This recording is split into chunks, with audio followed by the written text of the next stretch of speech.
पिता का दर्द, एक नालायक बेटे की कहानी। टेलीफोन की घंटी से सुकुमार का ध्यान भंग हुआ। रिसीवर उठाकर उन्होंने कहा, हेलो बाबा, मैं सुब्रत बोल रहा हूँ। उधर से आवाज़ आई, हाँ बेटा बोलो, कैसे हो? बच्चे कैसे हैं? रश्मि कैसी है? एक सांस में सुकुमार ने कई प्रश्न कर डाले। बाबा, हम सब ठीक हैं, आपकी तबीयत कैसी है? ठीक ही है बेटा, अब इस उम्र में तबीयत का क्या, कुछ न कुछ लगा ही रहता है। अब तो ज़िंदगी दवा के सहारे चल रही है। बेटा, बहुत दिन बाद आज मेरी याद आई है। बाबा, क्या करूं, इतनी व्यस्तता हो गई है कि समय ही नहीं मिल पाता है। रोज़ ही सोचता हूं फ़ोन करूं, पर किसी न किसी काम में व्यस्त हो जाता हूं। सच कह रहे हो बेटा, जैसे जैसे तुम्हारी पदोन्नति होगी, जिम्मेदारियां भी बढ़ेंगी और व्यस्तता भी। बाबा, आपसे एक बात कहना चाहता हूँ, बुरा ना मानो तो। कहो ना बेटा, बुरा मानने की क्या बात है। मैं सोच रहा हूँ माँ के चले जाने के बाद आप बिल्कुल अकेले हो गए हैं। आपकी तबीयत भी ठीक नहीं रहती है। हम लोग भी आपसे मिलने कभी कभार ही कोलकाता आ पाते हैं। अगर आप ठीक समझे तो कोलकाता का मकान बेचकर आप भी अमेरिका चले आएं। गुड़िया और राज के साथ आपका समय भी कट जाएगा और हम लोग भी आपकी ओर से निश्चिंत हो सकेंगे। सुब्रत का प्रस्ताव सुकुमार को ठीक ही लगा। सोचने लगे, नौकरी से रिटायर हुए 10 वर्ष बीत चुके हैं और कितने दिन चलूँगा। किसी दिन आंख बंद हो जाने पर सुब्रत मेरी अर्थी को कांधा भी देने नहीं आ पाएगा। लिहाजा सुकुमार ने अपनी सहमति दे दी। सुकुमार ने पेपर में विज्ञापन देकर मकान का सौदा कर लिया और निश्चित समय पर कोलकाता आकर सुब्रत ने पैसे का लेन देन कर लिया। पोस्ट ऑफिस से MIS और बैंक में जो कुछ सुकुमार ने रखा था उसका भी ड्राफ्ट सुब्रत ने अपने नाम करवा लिया। कोलकाता की संपत्ति बेचने के बाद वे लोग अमेरिका जाने के लिए तैयार थे।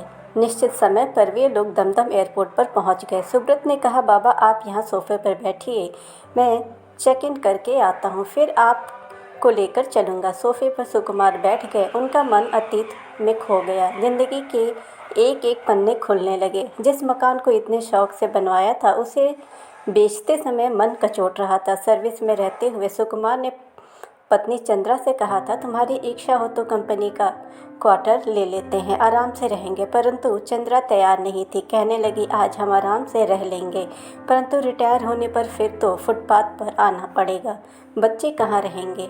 चाहे जैसे भी हो, एक छोटा मोटा मकान या फ्लैट कंपनी से ऋण लेकर ले लो। कम से कम बुढ़ापे में इधर उधर भटकना तो नहीं पड़ेगा। कितने शौक के साथ सुकुमार ने यह मकान बनवाया था। चंद्रा भी तो थोड़े ही दिन मकान में रह पाई। अचानक एक दिन रात को उसकी तबीयत ज़्यादा खराब हो गई। सुकुमार ने इलाज के लिए उसे अस्पताल में दाखिल करवाया था। उसके कई अंगों ने काम करना बंद कर दिया था। डॉक्टरों की लाख कोशिशों के बाद भी चंद्रा को बचाया नहीं जा सका और उसने इस दुनिया को अलविदा कह दिया।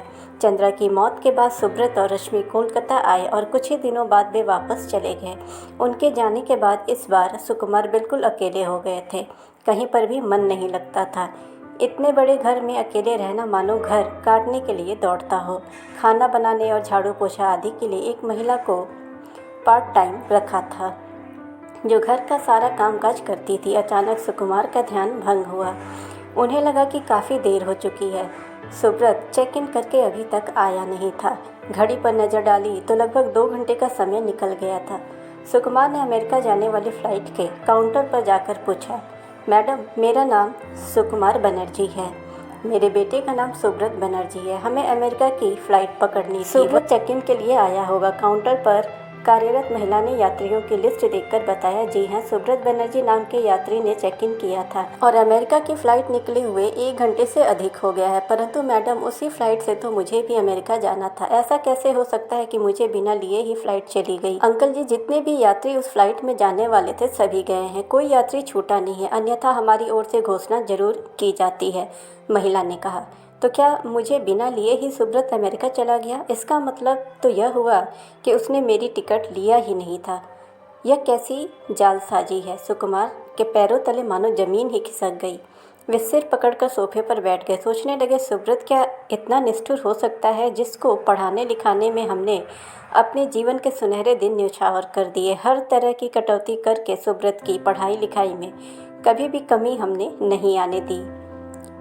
ले देकर सुब्रत हमारा इकलौता बेटा है। मैं और चंद्रा हमेशा ही उसकी सुख सुविधा का ख्याल रखते थे। आज जब मुझे उसके सहारे की जरूरत थी तो वह मुझे बेसहारा छोड़कर धोखा दे गया। इसी उधेड़-बुन में सुब्रत के बचपन की याद ताजा हो गई और एक एक दृश्य उनके मनस पटल पर प्रतिबिंबित होने लगा। बचपन से ही सुब्रत काफ़ी मेधावी था। अपनी कक्षा में सदैव प्रथम आता था। उसकी पढ़ाई से सुकुमार और चंद्रा संतुष्ट थे, इसीलिए दोनों अपना पूरा ध्यान सुब्रत और उसकी पढ़ाई की ओर लगाते थे। उनका एक ही उद्देश्य था कि सुब्रत पढ़ लिख कर एक कामयाब इंसान बने। सुब्रत परीक्षाओं में पोजीशन लाता था और हायर सेकेंडरी में तो वह मेरिट लिस्ट में आया। सरकार की ओर से छात्रवृत्ति मिलने पर वह आगे की पढ़ाई करने के लिए कैलिफोर्निया यूनिवर्सिटी जाना चाहता था। सुकुमार की इतनी सामर्थ्य नहीं थी कि उसे पढ़ने के लिए विदेश भेज सके। सुब्रत को बाहर भेजने के चक्कर में सुकुमार ने क्या क्या पापड़ नहीं बेले, किसके सामने हाथ नहीं पसारे। तब तो बस एक ही धुन सवार थी कि सुब्रत किसी तरह अमेरिका चला जाए। इसी बात को लेकर उनके छोटे भाई संदीप से झिकझिक भी हो गई थी। उसने कोई भी सहायता करने से मना कर दिया था। कहने लगा, जब सामर्थ्य नहीं है तो क्यों विदेश भेज रहे हो? क्या अपने देश में पढ़ाई नहीं होती? यहाँ पढ़कर क्या बच्चे नौकरी नहीं करते? अरे जितनी चादर हो उतनी ही पैर पसारनी चाहिए। मैं तुम्हारी कोई मदद नहीं कर सकता।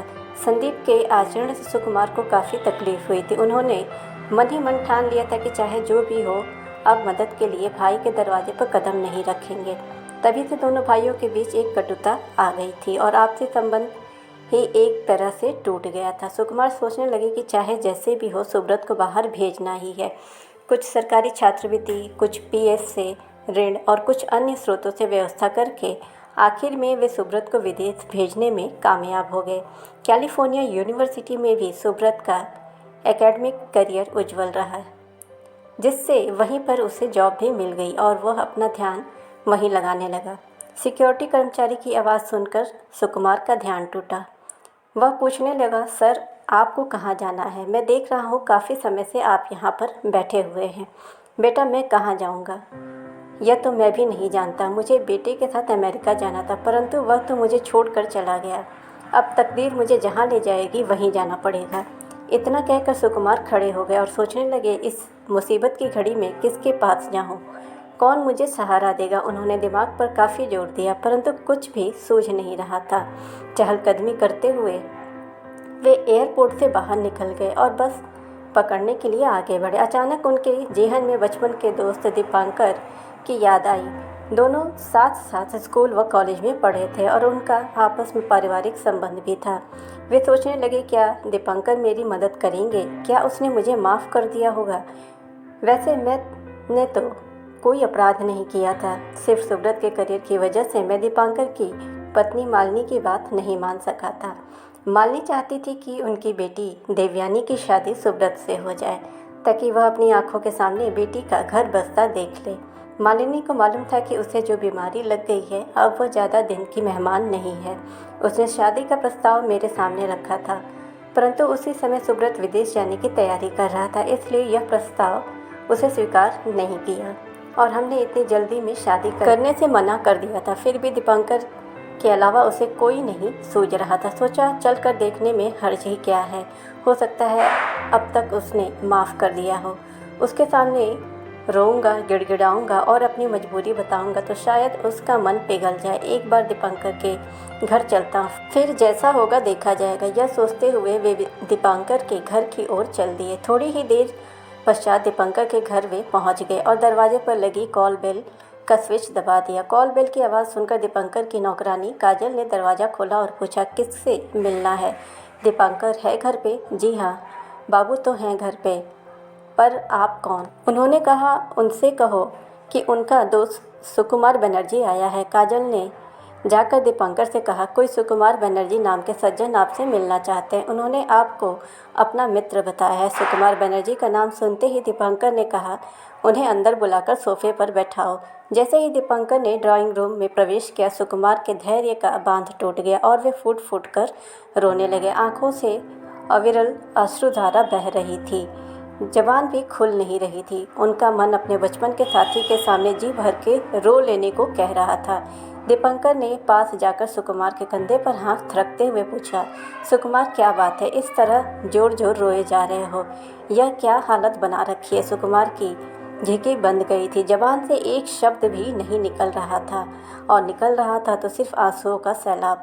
दीपांकर ने पानी का गिलास पकड़ते हुए कहा, लो पहले थोड़ा जल पियो, शांत हो। अब तुम मेरे पास हो, अपनी जिगरी दोस्त के पास। सुकुमार ने पानी का गिलास लेकर एक ही सांस में पूरा गिलास खाली कर दिया। उन्हें लगा कि उनका तन मन शीतल हो रहा है, तनाव भी धीरे धीरे कम हो रहा है, और उन्होंने एक गहरी सांस ली और बोल उठे, यार मैं क्या बताऊं तुझे, इस उम्र में आकर मैं अपनों के द्वारा ही छला गया। मैंने कभी सपने में भी नहीं सोचा था कि मुझे इस प्रकार का दिन देखना पड़ेगा, जहाँ चारों तरफ सिर्फ अंधकार ही अंधकार है। मैं कुछ समझा नहीं।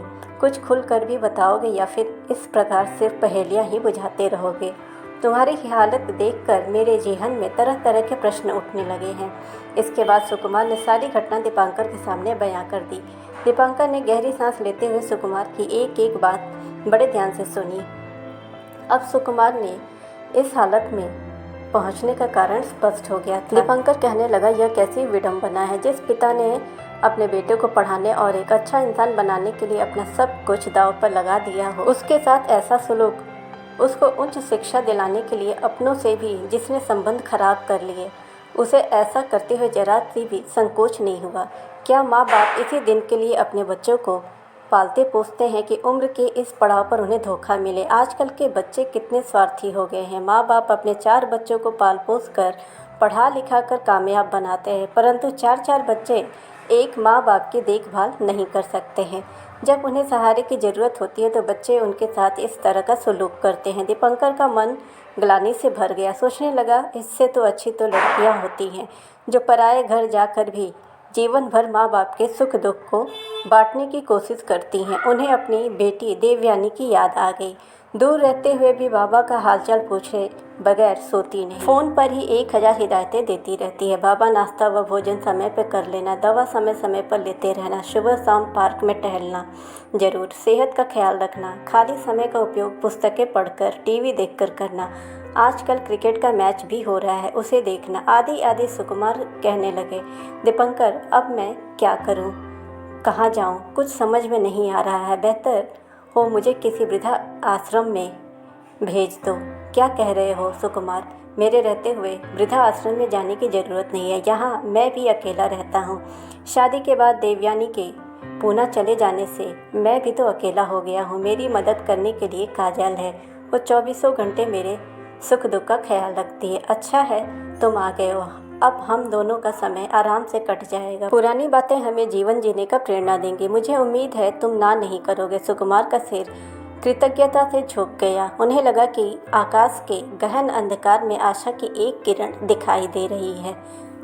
फ्रेंड्स, अगर चैनल पर नए हैं तो आप चैनल को सब्सक्राइब करें, नोटिफिकेशन बेल ज़रूर दबाएं ताकि हमारी हर वीडियो आप तक पहुंचती रहे। वीडियो को ज़्यादा से ज़्यादा लाइक और शेयर करें। कमेंट में ज़रूर बताएं कि आपको यह कहानी कैसी लगी।